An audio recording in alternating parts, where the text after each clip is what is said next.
guys, welcome back to the Curly Reader. My name's Amanda, and today we're going to share another book haul.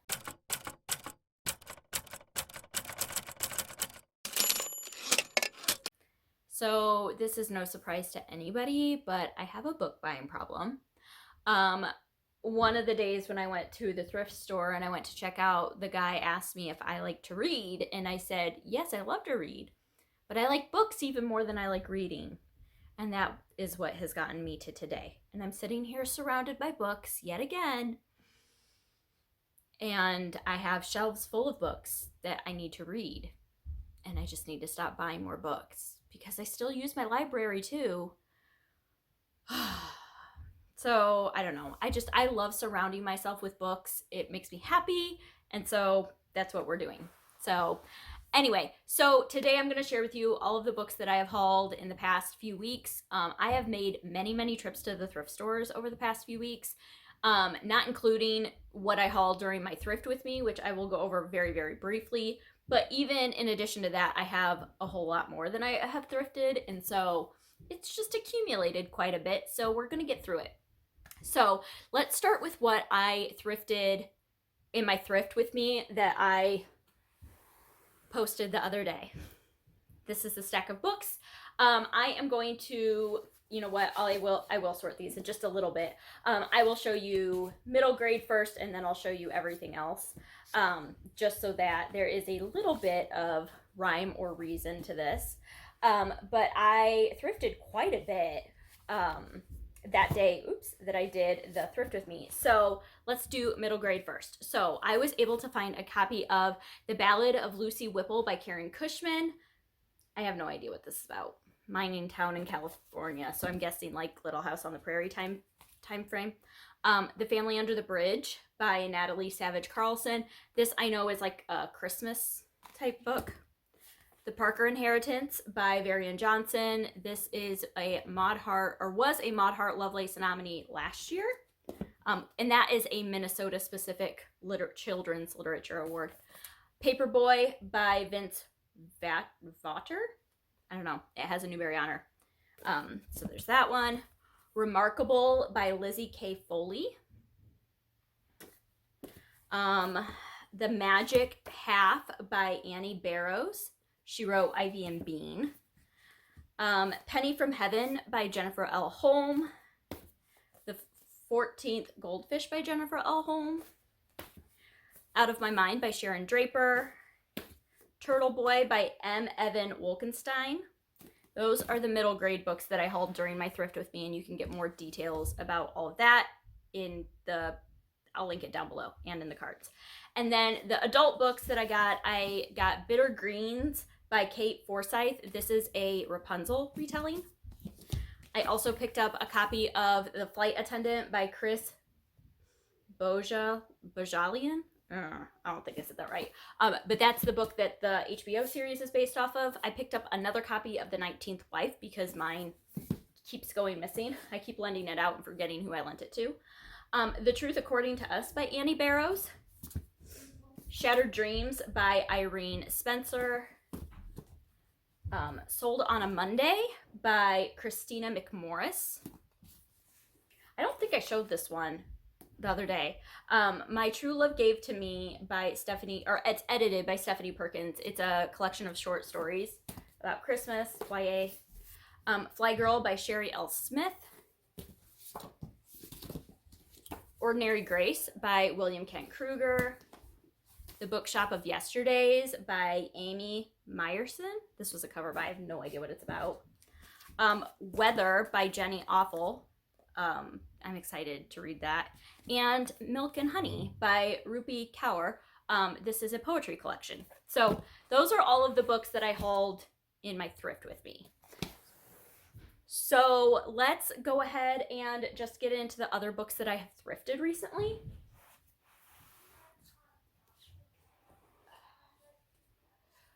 Once again, I have one children's book. I have Madeline. I was able to find a really great copy of this, and all of my daughters are too old really for this now. Well, maybe not a first grader, but I just wanted to have it for my shelves for no good reason.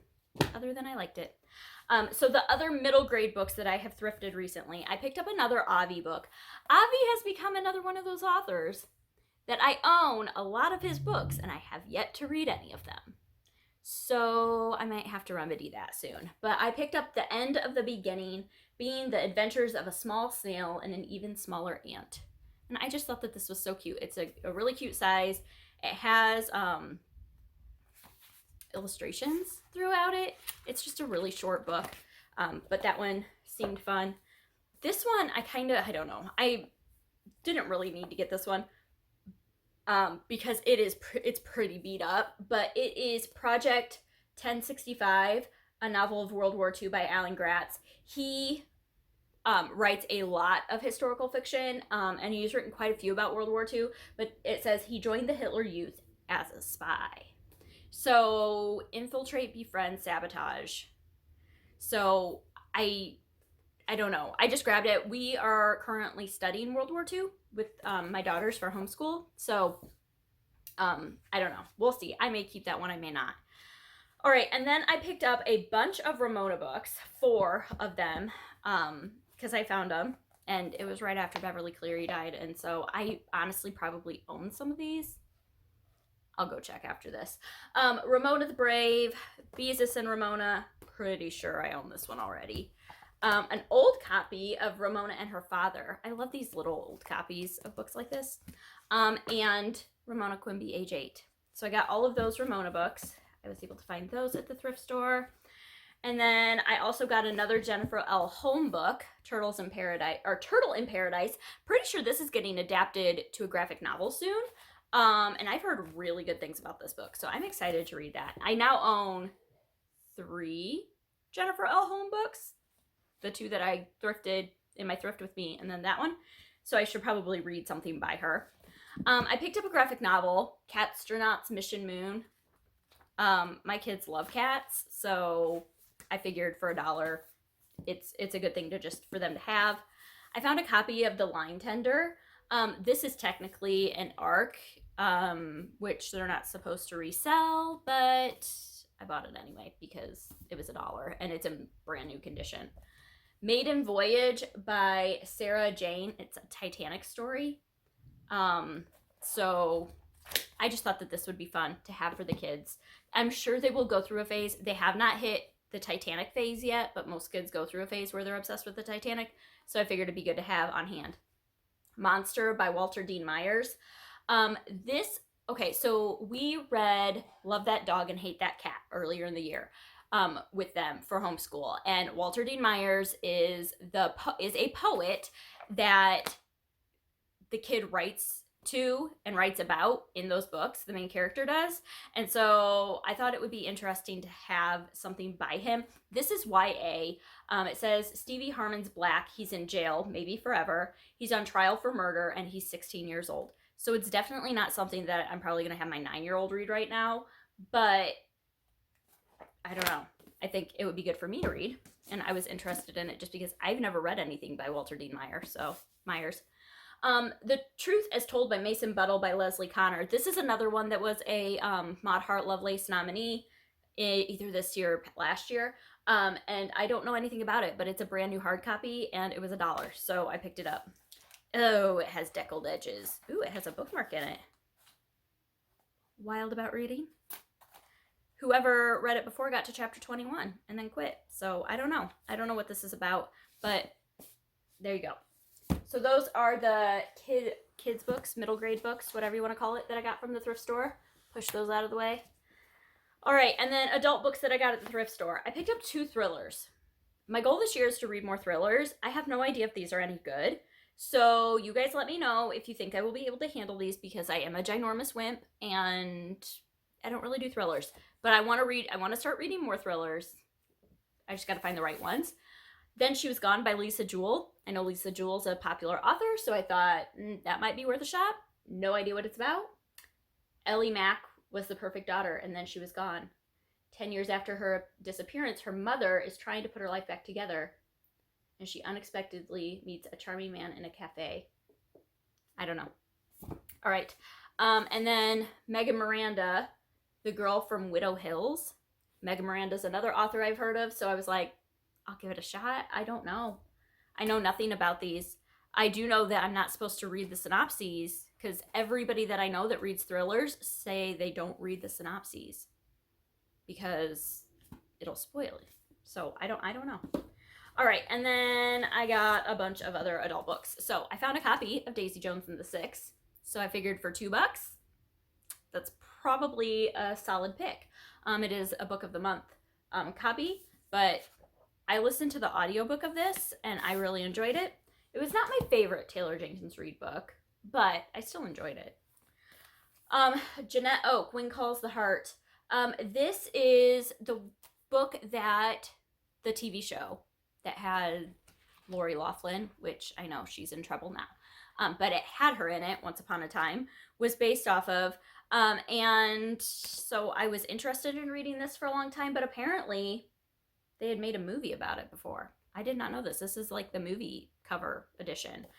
I did not know that. And it has like pictures in it, maybe?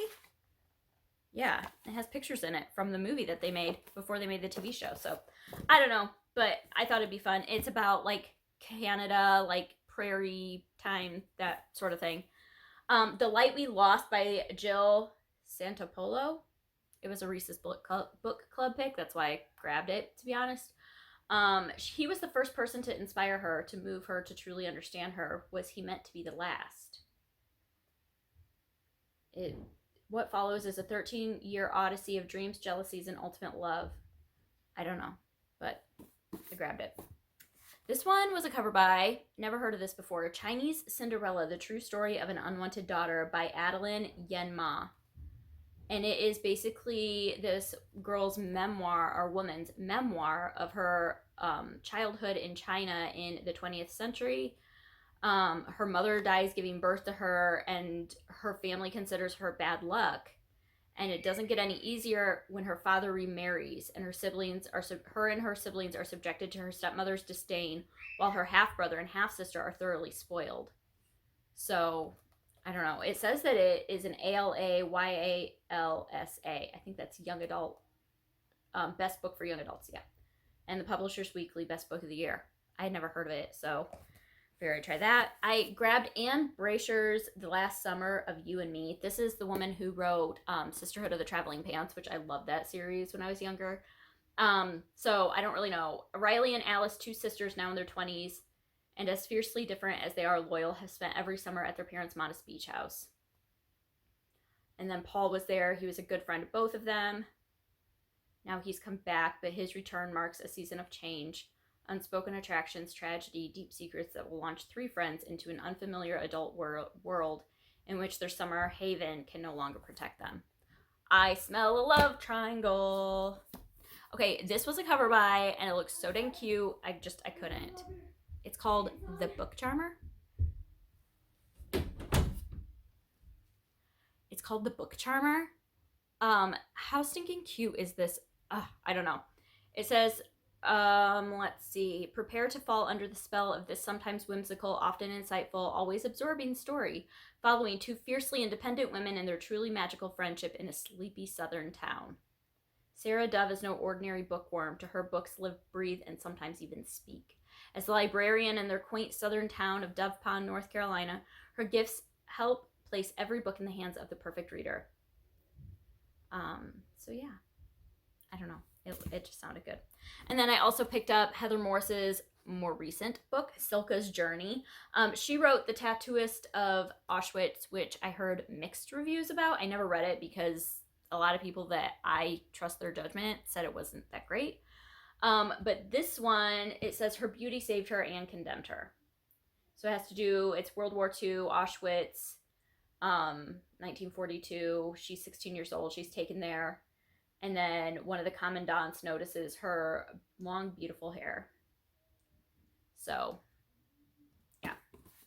All right, so that is what I got from the thrift store. Then I went to a consignment shop for my kids, Once Upon a Child. I think it's nationwide, but we were doing some spring and summer clothing looking, and they have books, so of course I had to look at the books. So, and I found some really good ones. I got Furthermore by Tahira Mafi. This has to do with a girl who, something about like there's no color and then she sees color or something like that. To bring father home, she'll have to travel through the mythical, dangerous land of Furthermore, where down can be up, paper is alive, and left can be both right and very, very wrong. Her only companion is a boy named Oliver, who has his own tangled secrets to unravel.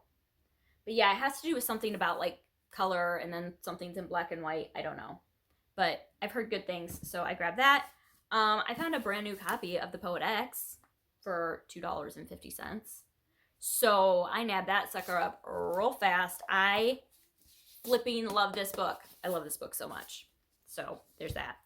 I got a copy of Mandy by Julie Edwards. This is one that a few people were talking about during middle grade March that I had never even heard of. And my nickname growing up was Mandy, so I figured that I probably should check it out. I got Each Little Bird That Sings by Deborah Wiles. This is one that Katie made me buy. Katie from Life Between Words. It has to do with a girl who, I think her family owns like a mortuary or something like that. Her name is Comfort Snowberger. And she's a funeral reporter. She's an explorer, a recipe tester, and a funeral reporter. Writing about dead people might seem like a strange hobby for a 10-year-old, but Comfort grew up in a funeral home, so she knows how to deal with death. At least she thinks she does, until great-great-aunt Florentine drops dead, just like that, and everything starts going wrong. So I've heard it's really, really good, though. And then I picked up Nerd Camp by Elisa? I don't know. This girl, Brent Wiseman, but she wrote The Length of a String, which I just read this month, and loved so much. So I grabbed this one because it was by the same author, and it was a couple bucks. Zach likes me so far, Gabe reminded himself, so I can't be a total geek, right? And I'm going to have tons of non-nerdy things to report from camp. He wouldn't have to lie when he wrote to Zach. He'd just have to be careful and logical, he thought. I don't know. I have no idea what it's about, so we'll see. It looked cute. All right, those are all of the thrifted books. I'm like looking around me to make sure I'm not missing anything because there's a lot here. Okay, so let's get into the book outlet books. I only put in one book outlet order. I only put in one book outlet order this month, and I only got 8 books. That was it. I was very restrained. I was like, nope, I'm going to rein it in. But there were a couple of books that I really wanted, and I knew I was going to be upset if I didn't get them while they were there. And so I went ahead and placed an order. The first that was a really high priority for me was The Boy, the Mole, the Fox, and the Horse by Charlie Mackesy. This was a really popular book last year, and I had been wanting to get my hands on it. And I knew it was one that I wanted on my bookshelves. I didn't want to just get it from the library, and so I got this. It's like full of illustrations. All of the words are like watercolor calligraphy almost in there. It's a beautiful book, and so I got that. That was my one book that really pushed me over the edge with this one. Another one, there are actually another 2 that I knew I really wanted to get. The first one is The Last Year of the War by Susan Meisner. This was Susan Meisner's 2020 release, and it has to do with 2 girls during World War II. One of them, I think, is Japanese American, and the other one, her father was placed in one of the internment camps because they thought he was a Nazi sympathizer, and these 2 girls become friends, and so I knew I wanted to get that one, so I picked that one up. And then the last one has this huge sticker on it, which is annoying. You know what? I bet this will come off really easy. Yay! I should have done this before I filmed. That's okay. And that is The Noel Letters by Richard Paul Evans. I read this during Christmas this past year, and I loved it. Oh, the writing is green. Some of the writing is green. It's so good. And the quotes from authors in here is so good. It's just, it's such a good, it's a Christmas book about a girl whose dad dies, and she starts getting letters from this mysterious person, and she's taking over. She works for a publishing company. She loses her job, and he has an independent bookstore, and so she takes over the bookstore, and it's so good. I loved it. All right, so those were like I had to buy these books, and then I needed to get myself up to $35 because you get free shipping with $35 order, and so like you can't not place an order for $35, right?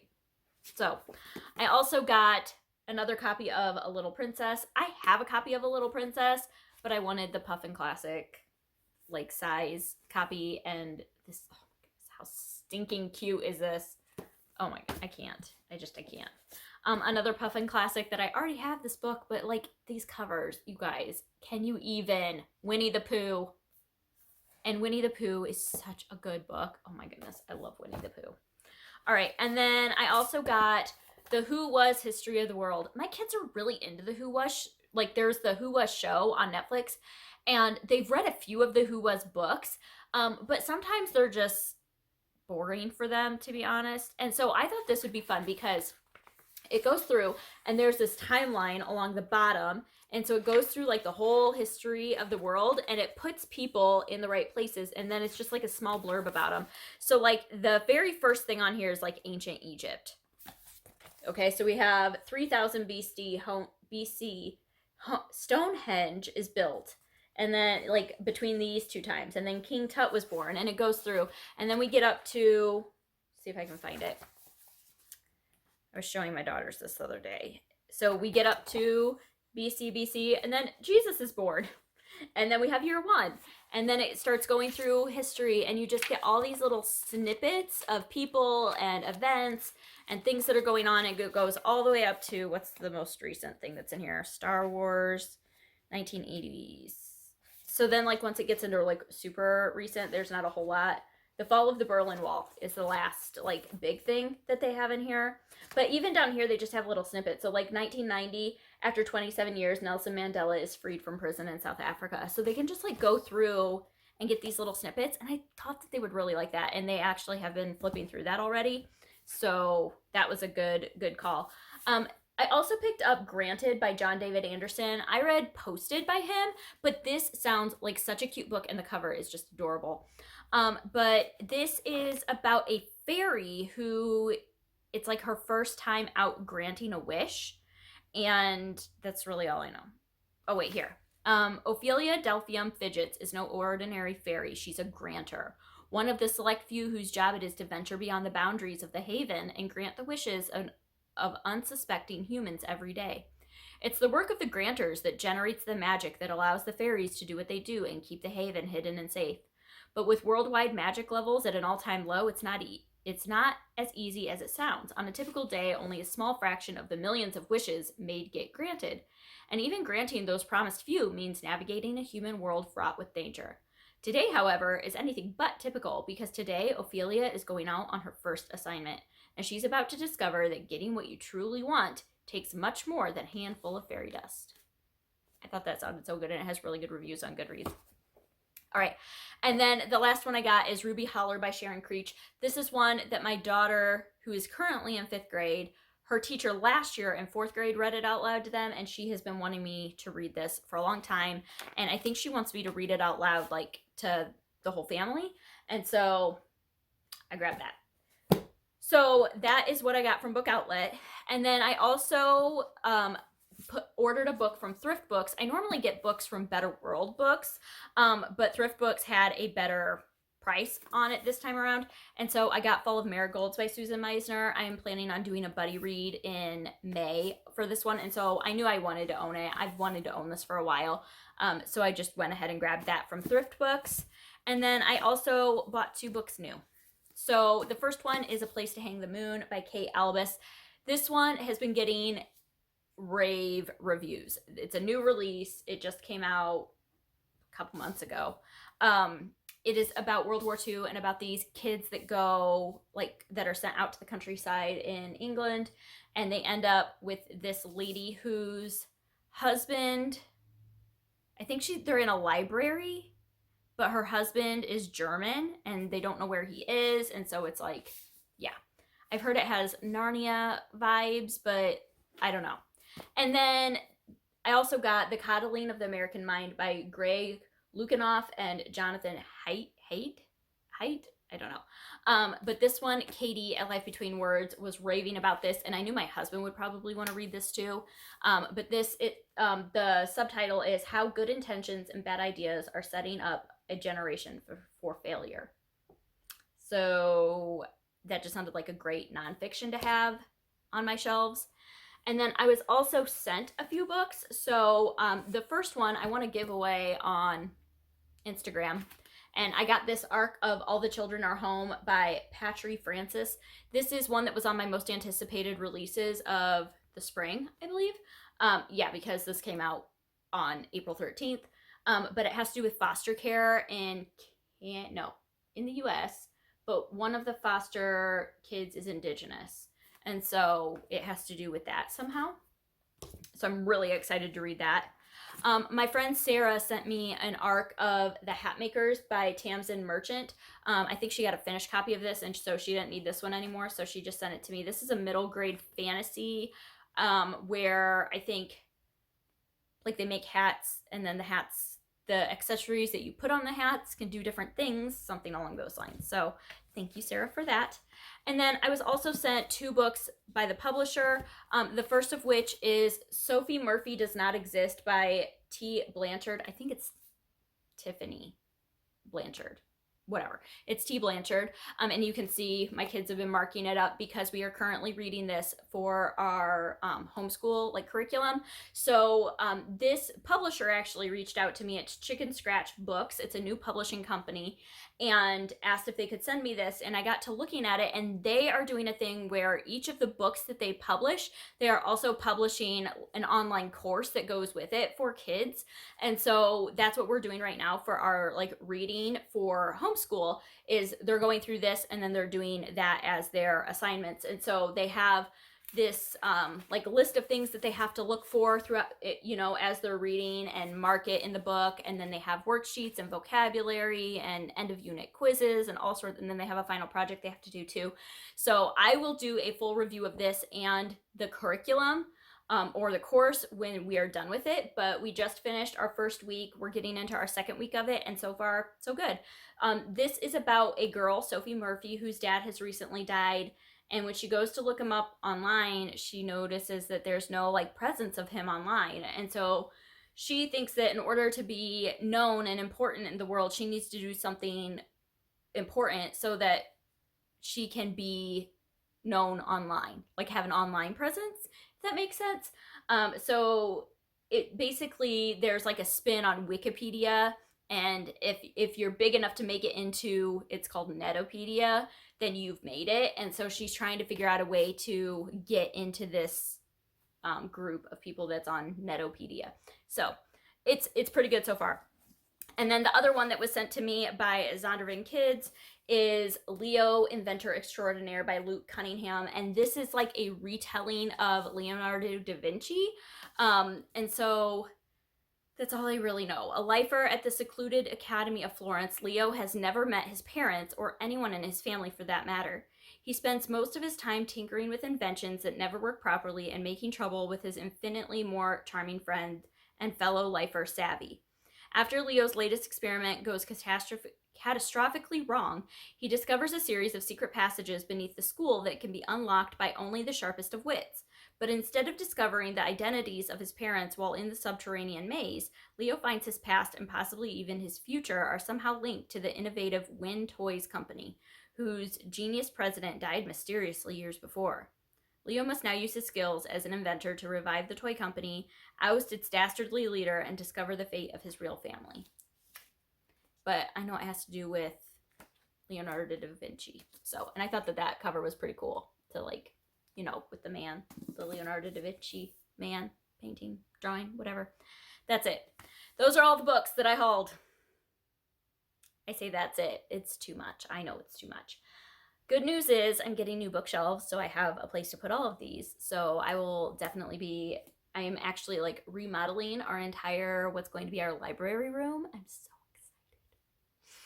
so excited. So that is in process now. So, that will hopefully be something that I will be able to show you guys in May. But yeah, those are all of the books that I brought into my home this month. It's a lot, I know. No judgment zone, no judgment zone. So, all right, if you've heard of any of these, I would love to hear your opinions about them down below in the comment section. Other than that, I hope that you enjoyed this, and I hope that you stick around and subscribe. And until next time, see ya.